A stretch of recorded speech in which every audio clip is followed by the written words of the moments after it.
t'évites, si tu veux, passer d'une action à une autre. Tu bloques. Voilà, le chien ne revient pas, tu envoies le message. Il revient, une fois qu'il est bien en place, à ce moment-là, tu caresses. C'est bon, hein, ma grande. Hein. Le deuxième effet de décomposer, c'est que tu fais pas les choses dans la précipitation et du coup les choses deviennent plus naturelles. Plus naturelles, ouais. Mon analogie, c'est freiner en moto ou en voiture, c'est pareil. Tu freines, ensuite tu rétrogrades et ensuite tu fais d'autres actions. Mais tu prends ton temps. Ouais. Et à force de les faire chacune dans le calme, elles deviennent naturelles. Et c'est naturel de les faire. T'as raison, c'est vrai. C'est pour ça que ça devient des automatismes dont le cerveau n'a plus besoin de fond. Eh ben, tu vois, pour moi, c'était pas du tout évident qu'il faille faire cette espèce de micro-pause entre chaque étape, quoi. Et d'aider, et alors... faut faire comprendre au chien, tu comprends, il a un petit cerveau. Hein. Est-ce qu'il arrive à un moment... Le temps d'assimiler. Ouais. Exactement. Ça va trop vite. Et vous n'avez qu'à voir. On fait une leçon ici.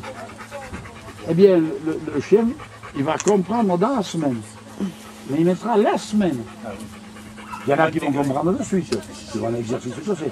Mais autrement, il faut compter la semaine. C'est pour ça qu'il ne faut pas trop les pousser. Quand on fait des exercices, il faudra être bien calculer les exercices. Oui, c'est pour ça que vous dites qu'il ne faut pas en faire 2 fois de suite. Quoi. Ah, surtout pas. Voilà. Surtout pas. Merci. C'est que le cerveau ne s'est pas construit comme ça. Il a commencé depuis le début que les êtres vivants sont venus, d'accord? Et ensuite, fonction de chaque espèce, pour s'adapter, elle a été obligée de faire certaines choses. Bon. Mais ça, certaines choses sont inscrites, je dis bien, sont inscrites dans le cerveau. Si tu veux, c'est ce qui fait partie de la survie de l'individu et de l'espèce. Voilà, il faut partir de là. Or, à l'heure actuelle, quand tu vois qu'on te fait faire des attaques aux chiens, on le fait mort. Or, tu peux regarder un loup ou compagnie. Il y a des frictions de temps à autre. Les frictions se font quand? Au moment des chaleurs. Ils ne s'entretuent pas. Ils vont se blesser. Mais ils ne s'entretuent pas. Il y a une histoire de hiérarchie. Mais la hiérarchie, elle va être vite réglée. Et chacun va, après, faire sa propre meute. Mais, quand tu fais du conditionnement, tu enlèves toutes ces choses-là. Je veux te montrer, là, je le disais hier, j'ai reçu un mensuel, tu entends, où le type, on met un chien à garder. Tu vois la queue du chien à droite, tu vois déjà. Et tu vois le gars qui va devant la tête du chien comme ça.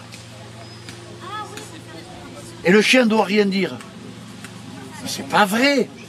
Mais qu'est-ce que c'est qui fait ça? C'est le règlement, c'est les hommes. On ne s'est pas inspiré de ce que fait l'animal. L'animal, lui, il va marcher, si tu veux, en fonction du comportement de l'autre. Il va lui dire, arrête tes conneries parce que tu vas voir tout à l'heure. Voilà, c'est ça. Et c'est ce que nous, on doit conserver. Et c'est ce qu'on est en train de remettre en place là, avec la longe. Comme ils font des conneries, ils donnent des jouets aux chiens. Le chien ne doit pas aller ni vers quelqu'un, ni vers quelque chose, tant qu'il ne le connaît pas. Mais il va l'observer. Et alors la longe va nous permettre, sans parler. Pourquoi ne pas parler? Parce qu'on transmet des émotions. Et là, c'est la longe qui va nous aider. Elle est tellement longue, tu comprends, on est tellement loin que le chien se doute qu'il y a la longe. Mais après, il y a des automatismes qui vont s'apprendre. C'est ça. C'est pas du conditionnement, c'est des automatismes. Voilà ce qu'il faut arriver.